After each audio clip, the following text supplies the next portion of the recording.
로스앤젤레스는 LAFC가 오스틴 FC를 4대1로 압도적으로 꺾고 MLS 플레이오프 준결승에 당당히 진출한 후 열광적인 승리에 취해 있었습니다.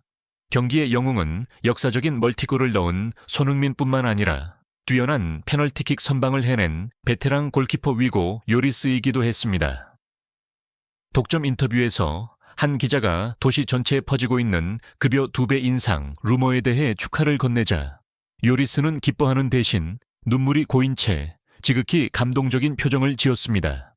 그리고 그는 경기장 위에서 일어난 일을 훨씬 뛰어넘는 모든 것을 바꾼 한 남자에 대한 아무도 예상하지 못했던 진실을 밝히기로 결심했습니다. 급여 인상 루머의 배경에는 극적인 일련의 사건들이 있었습니다. LAFC는 고공행진 중이었고 주장으로서의 요리스는 최고의 폼을 되찾았습니다. 기자는 도시 전체가 떠들썩한 질문으로 시작했습니다. 위고, 오스틴을 상대로 한 환상적인 페널티킥 선방, LAFC의 승리를 굳힌 것을 축하합니다. 경기 직후 구단 회장님이 당신의 급여를 2배로 인상하기로 결정했다는 소문이 있습니다. 그 뛰어난 활약 때문입니까? 아니면 손흥민이 너무 잘했기 때문입니까? 요리스는 약간 어색하면서도 감정이 가득한 다소 복잡한 미소를 지었습니다. 흥미로운 질문이군요. 그가 낮은 목소리로 말했습니다. 제가 새로운 계약 제안을 받은 것은 사실입니다. 그리고 그것이 손흥민과 100% 관련이 있는 것도 사실입니다. 하지만 여러분이 생각하는 그런 방식이 아닙니다. 그가 골을 넣었기 때문도, 제가 페널티킥을 막았기 때문도 아닙니다. 훨씬 더 깊은 이유가 있습니다. 이 서두는 즉시 큰 미스터리를 만들어냈습니다. 경기장 위에서의 플레이 때문이 아니라고. 그렇다면 대체 왜? 요리스는 손흥민과의 그의 관계가 그 어떤 경기보다도 더 깊으며 그것은 과거로부터의 빚이자 현재 선물이라고 설명하기 시작했습니다. 과거의 실수로부터의 빚, 몇 주 전 콜로라도 래피즈와의 경기로 돌아가 보죠. 요리스가 이야기를 시작했습니다. 저는 초보적인 실수, 저 같은 경험 많은 골키퍼가 결코 저질러서는 안 될 멍청한 실수를 저질렀습니다. 쉬운 백패스였지만 저는 안일하게 처리했고 그것이 팀의 승리를 앗아갔습니다. 저는 팀 전체에, 특히 그 경기에서 선제골을 넣었던 소니의 노력을 배신했습니다. 그는 제게 달려와 위로해 주었고 어깨를 두드려 주었습니다. 하지만 저는 마음 깊은 곳에서 제가 그를 실망시켰다는 것을 알았습니다. 페널티킥 선방, 전문적인 보답, 그리고 어제 오스틴과의 경기가 있었습니다. 그 페널티킥을 마주했을 때 저는 매우 긴장했습니다. 경기는 여전히 팽팽했고 이 페널티킥이 판도를 바꿀 수 있었죠. 하지만 소니가 달려왔습니다. 그가 제게 작게 속삭였습니다. 위고, 날 믿어요. 내가 연구했어. 그는 당신의 왼쪽으로 찰 거야. 그쪽으로 몸을 날려. 회상, 손흥민의 조언과 함께 페널티킥 선방 장면을 다시 보여준다. 저는 그를 믿었고 올바른 방향으로 몸을 날렸습니다. 저는 막아냈습니다. 전문적인 측면에서 저는 팀과 소니에게 그 빚을 갚은 것 같은 기분이었습니다. 하지만 그것은 여전히 급여 인상의 진짜 이유가 아니었습니다. 요리스는 회장으로부터 보상을 받게 된 진정한 행동을 밝히며 이야기를 이어갔습니다. 손흥민을 보호한 순간. 하지만 그것이 진짜 이유는 아니었습니다. 요리스의 목소리가 떨리기 시작했습니다. 진짜 이유는 그 후에 나왔습니다. 여러분 모두 소니가 1차전에서 얼마나 거친 대우를 받았는지 아실 겁니다. 그리고 이번 경기에서조차 우리가 3대1로 앞선 후에도 그들은 계속해서 그를 겨냥했습니다. 그들의 한 수비수가 소니가 패스를 한 직후에 뒤에서부터 그에게 악의적인 태클을 또다시 가했습니다. 그리고 저는 더 이상 참을 수가 없었습니다. 저는 생각할 겨를도 없었습니다. 저는 골문을 버리고 싸우기 위해서가 아니라 손흥민의 앞을 가로막아 서기 위해 40m를 달려 중원까지 올라갔습니다. 저는 심판에게 말했습니다. 보고 있습니까? 이것은 축구가 아닙니다. 이것은 이 리그의 가장 소중한 자산에 대한 의도적인 공격입니다. 만약 당신이 그를 보호하지 않는다면 내가 할 겁니다. 내 몸으로 그를 지킬 겁니다. 저는 그 행동으로 옐로 카드를 받았지만 후회하지 않습니다.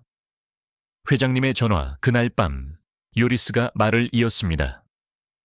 토링턴 회장님이 제게 전화를 하셨습니다.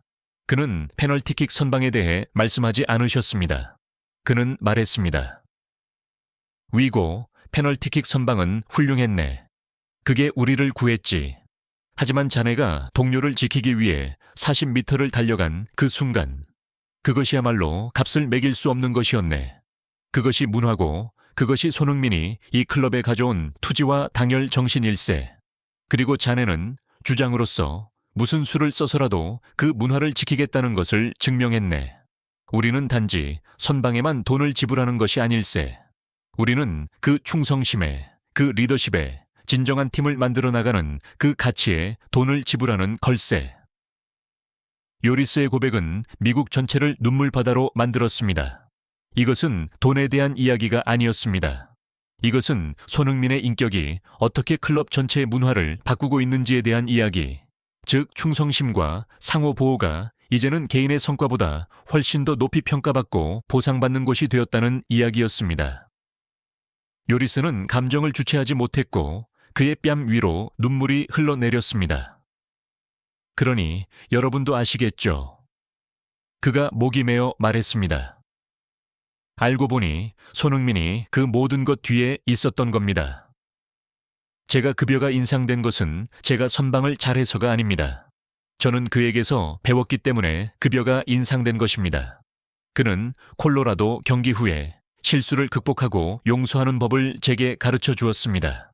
그리고 그는 제게 동료를 보호하는 것, 굳건한 동료애를 쌓는 것이 클린시트나 그 어떤 개인적인 성과보다 훨씬 더 중요하다는 것을 가르쳐 주었습니다.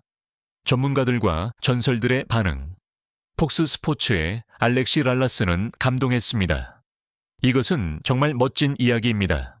그것은 손흥민의 영향력이 단지 경기장 위에만 있는 것이 아니라는 것을 보여줍니다. 그는 LAFC의 문화를 바꾸고 있고 개인들의 집합체를 하나의 가족으로 만들고 있습니다. 요리스는 옐로 카드를 받았지만 그것은 그의 커리어에서 가장 가치 있는 옐로 카드였습니다. 전 골키퍼팀 하워드는 말했습니다. 골키퍼로서 저는 위고의 본능을 압니다. 골문이 전부죠. 하지만 당신이 동료를 지키기 위해 기꺼이 골문을 버릴 때 그것은 당신에 대해 그리고 바로 그 동료에 대해 많은 것을 말해줍니다. 손흥민은 믿을 수 없는 유대감을 만들어냈습니다. 할리우드의 유명 배우이자 스포츠 팬인 케빈 코스트너는 이렇게 트윗했습니다. 손흥민에 대한 위고 요리스의 말을 보고 울고 싶었습니다. 이것은 단지 축구가 아닙니다. 이것은 동료의 충성심, 그리고 한 사람이 어떻게 다른 이들에게 영감을 줄 수 있는지에 대한 이야기입니다. 손흥민은 기술뿐만 아니라 인격에 있어서도 전설입니다. 위고 요리스의 감동적인 고백은 미국 전체를 열광시켰고 손흥민이 단지 경기장 위에서 승리만 가져다주는 것이 아니라는 것을 보여주었습니다. 그는 정신적인 제국을 건설하고 있었고 그곳에서는 충성심, 희생, 동료애와 같은 가장 고귀한 인본주의적 가치들이 돈이나 개인 성적보다 훨씬 더 높이 존중받고 보상받았습니다. 손흥민은 단지 한 명의 선수가 아니었습니다. 그는 촉매제였고 당열의 상징이었습니다. 위고 요리스의 인터뷰는 손흥민의 영향력에 대한 가장 명확한 증거로서 역사에 남을 것입니다. 그는 스타로서 MLS에 왔지만 이제 그는 감동적인 순간 하나하나 단계별로 미국 축구 문화를 바꾸고 있습니다. 그는 단지 골만 넣는 것이 아닙니다. 그는 축구 경기를 뛰어넘는 가치, 즉 동료의 충성심에 대한 이야기들을 쓰고 있으며 그 모든 것은 단 한 사람, 바로 손흥민에게서 비롯되었습니다. 시청해 주셔서 감사합니다. 건강 잘 챙기시고 저희와 함께하기 위해 좋아요와 구독을 꼭 눌러주세요.